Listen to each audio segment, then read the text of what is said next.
Tonight, President Joe Biden said he wants all adults eligible for a vaccine by May 1st. In his first primetime address, he says the country will be closer to normal by the 4th of July.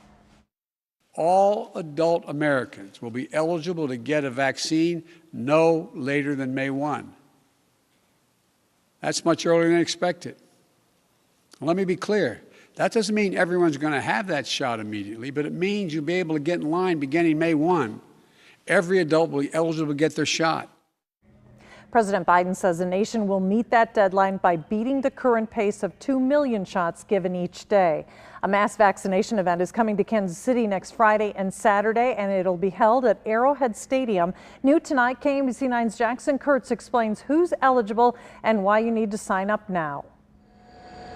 It's been in the talks for weeks. It gets a lot done in a very quick amount of time. But now it's soon to be a reality. A mega vaccination event at Arrowhead Stadium, hoping to vaccinate around 6,000 to 7,000 eligible Missourians, only for those who've signed up for the shot on the Jackson County Health Department website or the state's vaccine navigator. This will be really one of the first big events like this you see in the Metro. The two-day event will start next Friday, March 19th and Saturday, March 20th. After you signed up through the county or state, you'll be notified by call, text, or email to set up an appointment time at the event to receive the vaccine. You have to have an appointment. Truman Medical Center's University Health says this event will add the vaccine supply that's slowly becoming more available in the metro. There's a lot of vaccines going in the arms right now, but when you can add on top of all that a mass vac site, that makes it even better. Governor Parsons says the vaccine event will take place in Arrowhead's parking lot with the help of the National Guard, not inside the stadium.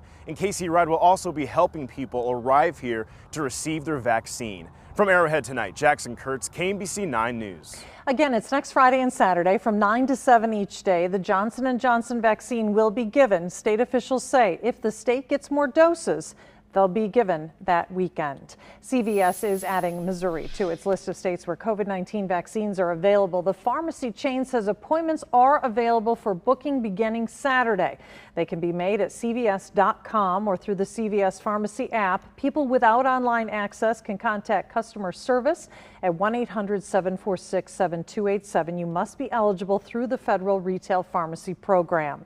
We know Kansas is preparing to move into phase 3 of its vaccination plan. Dr. Lee Norman says the move will happen within the next month, and that means people between the ages of 16 and 64 with critical conditions can get vaccinated. Also covered are critical care workers and everyone who qualifies under the first 2 phases. And remember, to get a vaccine, you do have to do a little legwork to make sure you are signed up. Go to KMBC.com and click on the How to Get a Vaccine option. You can also point your cell phone camera at the screen right now and scan the QR code. There you can find info for the state and community you live in, as well as a list of all the latest vaccine events. Sign up and get yourself on the right list to get a vaccine. President Biden signed the pandemic relief bill. The White House says those payments could arrive in your bank account as early as this weekend. Payments will continue throughout the next several weeks. KMBC 9's Brian Johnson reports on the impact the money will have on people in Kansas City.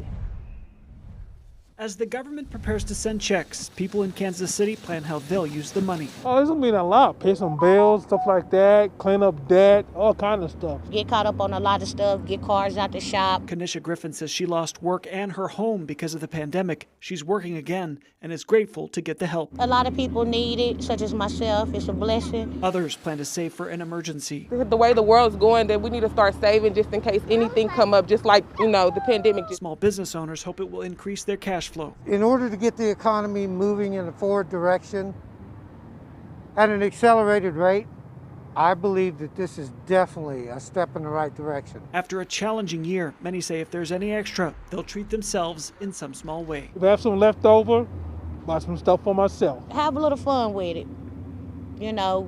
Go out to dinner, maybe, go get some board games, play with the children until actually the COVID is over. In Kansas City, Brian Johnson, KMBC 9 News. The economic relief also includes a 15% increase for people receiving food stamps. There's also money for rental assistance and money to help the homeless. The Kansas Department of Labor says it will be reviewing the provisions in the American Rescue Plan. It includes an additional 29 weeks of pandemic unemployment assistance, and the federal pandemic unemployment compensation will be extended through September. The KDOL says it won't be able to issue payments under the new legislation until guidance is received. Health officials are working to replace nearly 600 doses of the J&J vaccine at Lawrence Memorial Hospital. LMH reports 570 doses were wasted during a transfer between the Douglas County Health Department and the hospital. Staffers placed the doses in a freezer, but they had already thawed. Johnson & Johnson told the hospital the doses would need to be discarded. And tonight, Kansas City frontline healthcare workers gathered to honor their colleagues who have died from COVID-19. And to recognize those that have lost their loved ones, oh God. Hospital workers read the names of those who contracted COVID-19 while on the job at Research and Menorah medical centers. Some read poems, some shared their experiences on working on the front lines this past year. Just to honor these heroes, because they truly are heroes, and they still kept coming, still kept working, business didn't stop. More than 3,300 healthcare workers across the country have died on the front lines during the pandemic. Tonight, 61 new cases of the coronavirus and 5 new deaths reported across the Kansas City metro. That's below the average. The number of daily new hospitalizations is now at 84.